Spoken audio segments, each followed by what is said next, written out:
Tuhan bersamamu.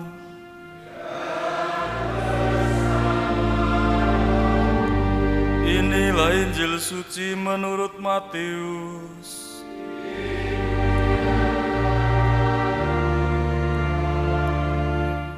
Sekali peristiwa, sampailah berita tentang Yesus kepada Herodes, raja wilayah. Maka ia berkata kepada pegawai-pegawainya, "Inilah Yohanes Pembaptis.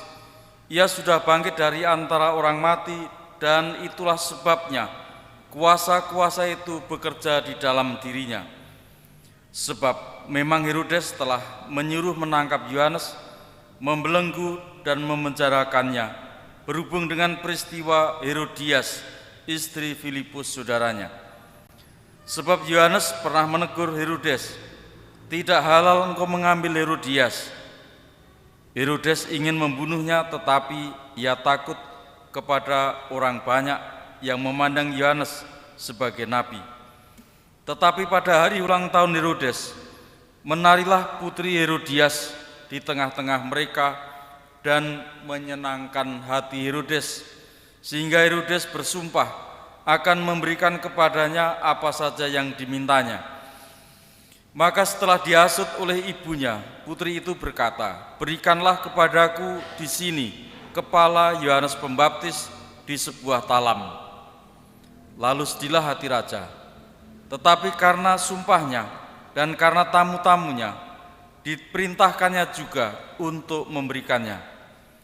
Disuruhnya orang memenggal kepala Yohanes di penjara dan membawanya di sebuah talam, lalu diberikannya kepada putri Herodias, dan putri Herodias membawanya kepada ibunya. Kemudian datanglah murid-murid Yohanes Pembaptis mengambil jenazah itu dan menguburkannya. Lalu pergilah mereka memberitahu Yesus." Demikianlah sabda Tuhan. Terpujilah Kristus.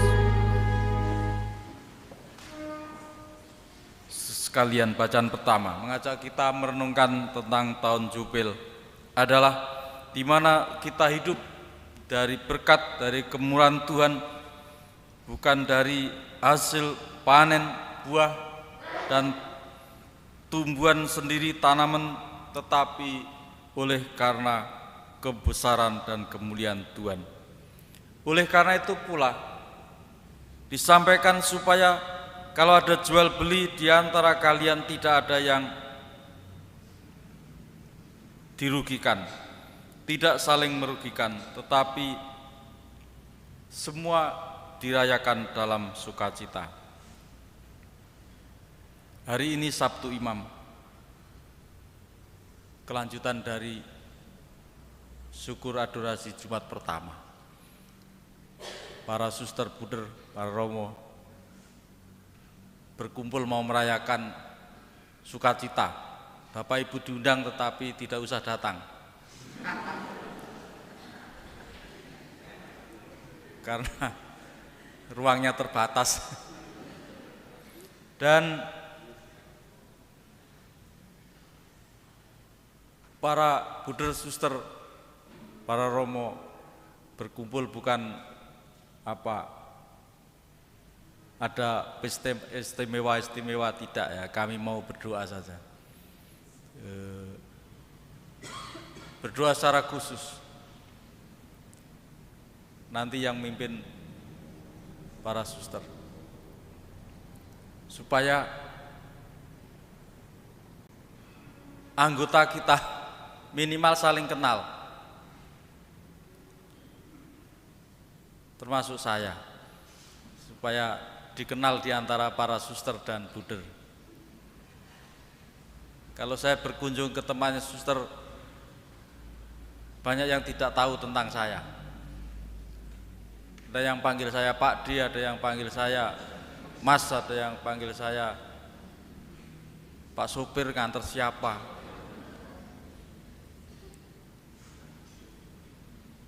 Baru tahu itu kalau saya sudah mau naik ke altar, baru, oh ini tadi Romo. Dan kami bersyukur, umat juga bersyukur oleh karena karya dan keteladanan yang dilakukan pula oleh para suster Buder. Para suster kerja keras, suster SFD itu kerja di kebun. Mereka goncengan sepeda ontel itu. Suster mungkin tidak tahu cara gonceng sepeda. Yang di belakang itu mekakah semua.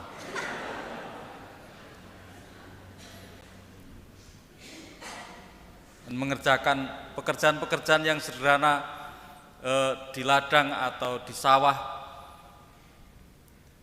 Mereka tidak takut hitam, juga tidak pakai sunblock. Mereka lugas-lugas saja. Dan keteladanan yang sederhana-sederhana dibuat, ya, piara-piara, buder-buder piara kambing, piara bebek, itik, entok itu paling kacau bahasanya. Mereka mengatakan manuk. Nek wong Jawa manuk kuwi pitik. Kuwi bolak-balik Jawa karo Timur pokoke ngono kuwi lah. Sing manuk diarani pitik, sing pitik diarani manuk. Pertanyaannya kawin silang antara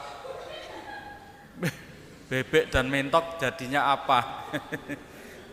Aneh-aneh saja pertanyaan itu. Maka baiklah, supaya kami para Romo Buder Suster berkumpul dan kami bisa tertawa-tertawa. Kasihan suster-suster Buder itu masih sekolah semua, jadi tiap harinya pusing dengan soal-soal, sampai lupa bahwa kita punya persoalan sendiri. Maka baiklah. Dan saudara sekalian, dari hal yang dulu sebelum pandemi sudah biasa dibuat, kita hidupkan kembali untuk saling mengenal, saling meneguhkan, saling menguatkan dalam panggilan, supaya perjuangan pengalaman yang dialami oleh Yohanes Pembaptis ketika harus menyerukan kebenaran dengan konsekuensi banyak hal, kita tetap dimampukan untuk percaya, untuk melaksanakan tugas karya kita dengan sebaik-baiknya. Kita doakan perjuangan hidup dan juga karya untuk para imam supaya semakin mencerminkan karya dan hidup Yesus Kristus di tengah-tengah dunia ini. Terpujilah Ia kini dan sepanjang segala masa.